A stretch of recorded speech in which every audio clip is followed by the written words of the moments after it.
Excuse me. Sir? Resident Evil 4. The closest mankind has come to physically materializing the concept of awesome.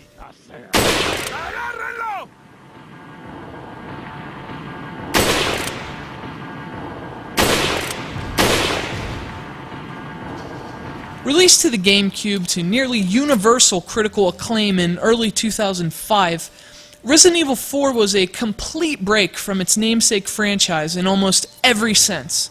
In fact, if you played without knowing any better, you'd likely have no idea this is even a Resident Evil game at all. It's really that different from the games preceding it, and in many ways, that difference saved a franchise whose awful controls and archaic design had already begun to feel really outdated. That is, until Resident Evil 4 kicked down the door. No, literally, you kick down doors in this game, which is as badass as it is fittingly metaphorical. Resident Evil 4's biggest and most obvious deviation is that it adds third-person action to the Resident Evil formula. But it does so by splicing it with the series' traditional survival horror roots. The game really isn't one or the other as much as it's an amalgam of both. Now, action is certainly the focus, but it amplifies the horror rather than replaces it, and unlike its successor, never overshadows it. Resident Evil 4 moves at a brisker pace than most entries in the series, but never so fast that the game's ample scares are sacrificed. It's a balanced design that highlights the scares and allows players to experience every last thrill the game has to offer. And abundant are the thrills it has to offer.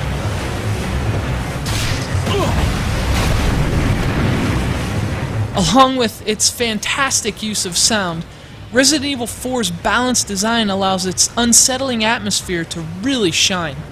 The zombies of prior games are replaced with much more sinister creatures, and as you explore Resident Evil 4's desolate world, there are very few instances in which you feel safe.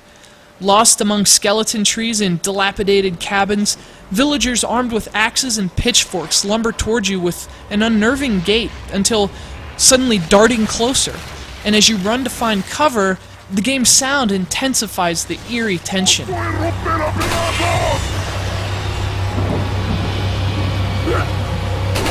You escape the forest only to enter a strange castle where white-faced friars chant unnerving incantations as they approach, and suddenly, running through those blood-stained woods doesn't seem so bad.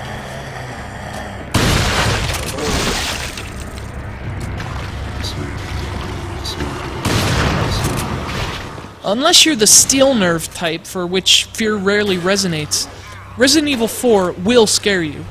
Even though you've got a small armory at your disposal, you never feel untouchable. You merely feel like you're surviving the horror. In the truest sense of the term, Resident Evil 4 redefined survival horror gaming.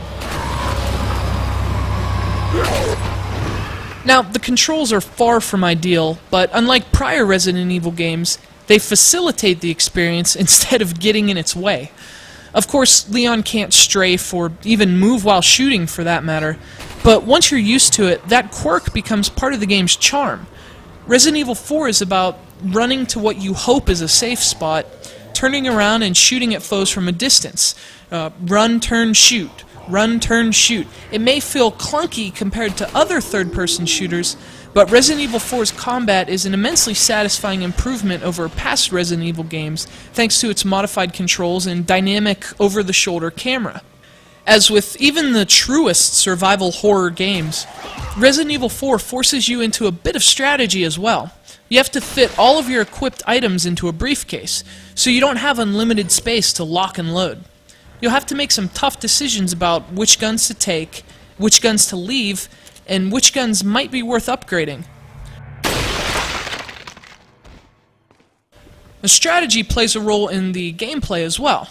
Because your mission is to bring home the President's kidnapped daughter, she follows you throughout most of your adventure. She's unarmed and an easy target though, so in addition to keeping foes at bay, you have to keep them from Ashley as well. Also, conserving ammunition isn't quite as critical in Resident Evil 4 as past games in the series, but especially in the earlier levels, it's still very important. So you might consider just crippling an enemy by shooting him in the knee. That way you can get the hell out of dodge without wasting valuable ammunition. Of course, as beautiful as this ghastly version of dodge is, you'll probably want to soak in the sights while you're, running for your life. We're used to games with this kind of graphical polish and detail today, but in 2005, there wasn't much on home consoles comparable to this.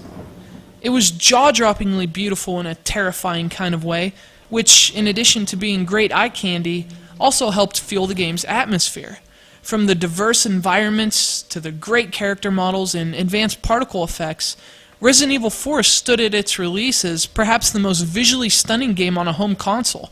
And although it's aged a bit over the last 5 years, it still looks really good. Ashley! Don't come! Hey! Take it easy. No! Get away! Resident Evil 4 has been released on a few different platforms over the years. I'm reviewing the original GameCube version here, which, if only for nostalgia, is my preferred version of the game. Now, there are a few minor differences between this one and the PlayStation 2 port, which has an exclusive gameplay mode and some new weapons, but it also loses some of the graphical finesse possible on the GameCube hardware. Capcom also ported Resident Evil 4 to the Wii in 2007, complete with all the PS2 extras and obviously the ability to aim with the Wii Remote. So if for some reason you're looking to play this modern classic for the first time, that's probably the version to go with.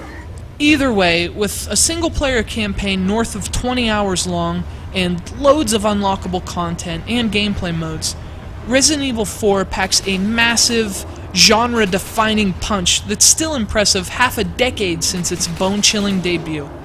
It's aged well enough to solidify its stature as a modern gaming classic, and it's still scary as hell.